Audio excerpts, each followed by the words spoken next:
Justin. I think Coach Brennan said that just seeing so many red jerseys in the frame was what stood out to him the most about the defense in week 2 versus week 1. What did you think was the biggest reason that the unit improved so much? Yeah, that was one of them. I think I've shared that with you. That's how we're built, is to swarm the football, but it was impressive. We played hard. More importantly, though, I think we were accountable and we executed the details of our assignments. And we didn't go chase plays. We let the game come to us more. I thought we tried to chase too many things, which created some mental errors. So we just played our defense and did our jobs, and we're accountable to each other.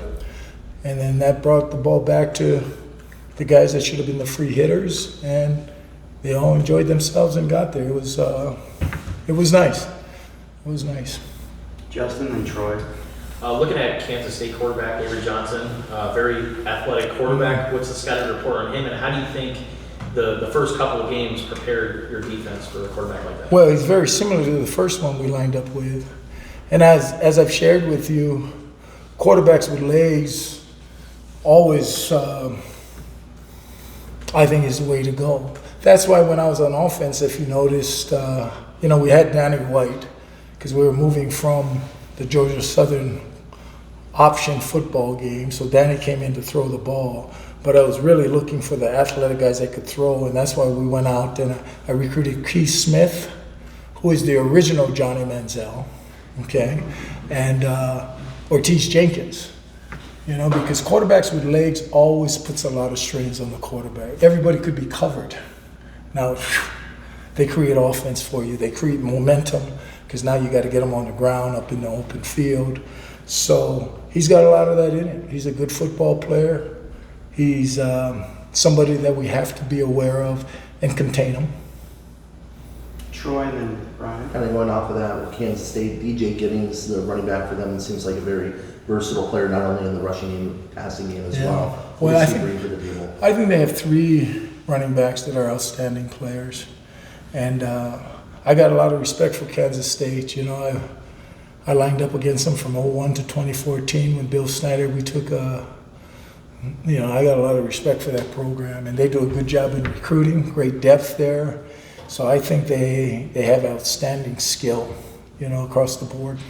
And then kind of going off of that, since you played, coach games at Kansas State and been in that type of environment, what have you told your defense about playing on the road in Manhattan and going into that environment? Yeah, I think it's like any place when you go on the road. It is a good environment to play in. They've got they're like everywhere. There's a home field advantage there. It's going to be a lot of fun. It's going to be loud. They're going to be excited. I think we're now in a situation where we don't sneak up on anybody. We'll get everybody's best shot, and that student body will be ready, much like when I went up there with other universities I coached at. Brian and Jason. With the crowd noise that you guys have been pumping in practice, and then trying to still call in plays, how important is it to make sure that the communication, not just from your staff to Jacob, but then Jacob to everyone else with all that noise? Yeah, I still think you have to use the hand signals and that being part of it. And everybody has to be clued in. It's a shorter week, but you've heard me talk about the mental game. We all have to be clued into what's going on. So I think that's a bigger thing for the offensive side of the football, the communication aspect of it, because for us, we'll use a lot of visuals. We do use some of the verbal, like you say, and if we're having problems with it, then we'll have ways to get things communicated to our guys. Jason and Michael.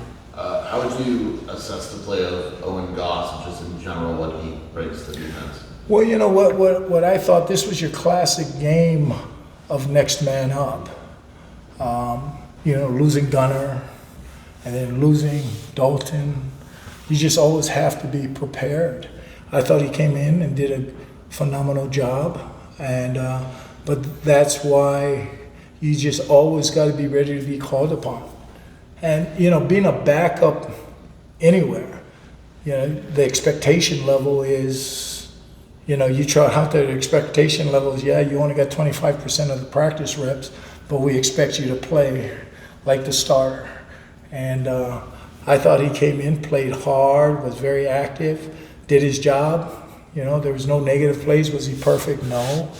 But, no matter what, whether it was after the New Mexico game, I think somebody asked me the question, yeah, we got to play better next week. If you were to ask me that question after the Oklahoma game, I would have said, yeah, we have to be better. I mean, every week you just got to continue to be better, and that's how the standard keeps moving in the right direction. Michael, then Justin. You were at Texas when Vince Young was at Texas. Yes. What was it like to practice against him and then to watch him play? Oh, gosh.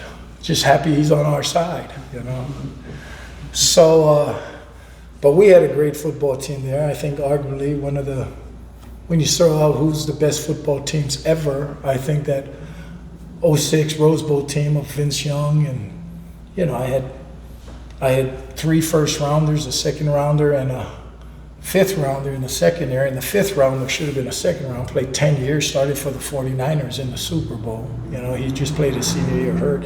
So we just had a great team.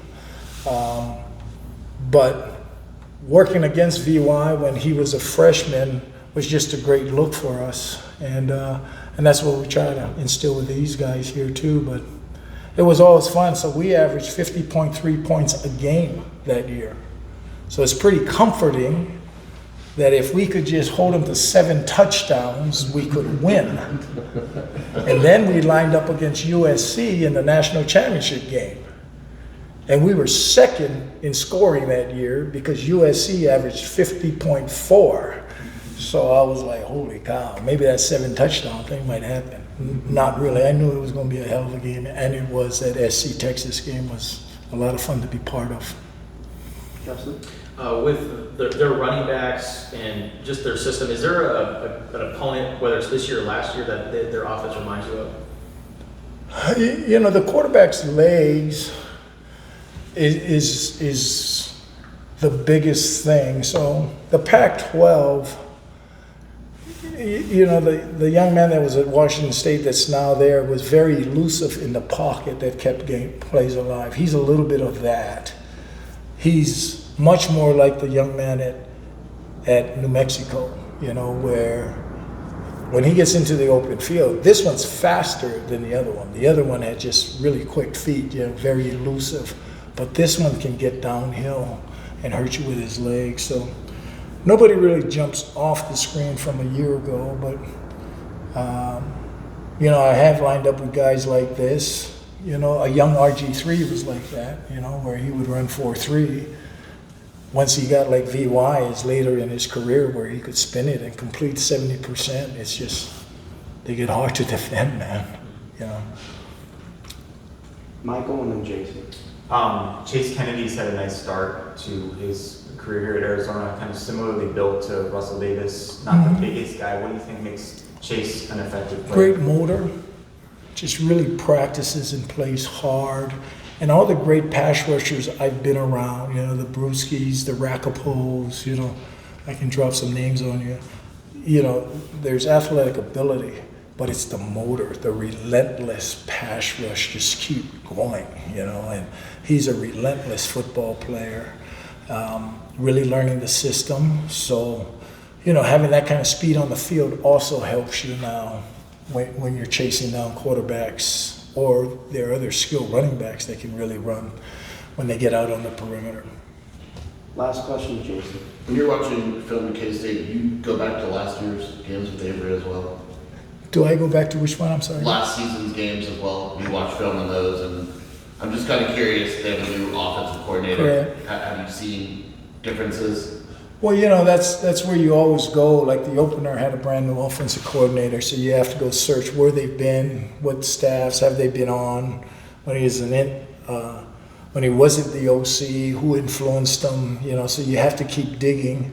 Last year, in fact, their offensive coordinator went to A&M, Colin Klein, we lined up with. He was a heck of a football player. So I still see I see some of Bill Snyder's influence still on that program with what they do. So yeah, we had to go back and look to see what's been carried over this year when there's a different signal caller. But I think we just still have to trust these first 2 games and see where we're at, much like probably their defensive coordinator is doing with us. They had to go back and see what Dino's done in the past, Brennan and that group's done in the past. What have we done here with Noah? So, it's always, and then, hey, let's just get a start and stay loose and adjust. Let's see where this game is going. All right, that's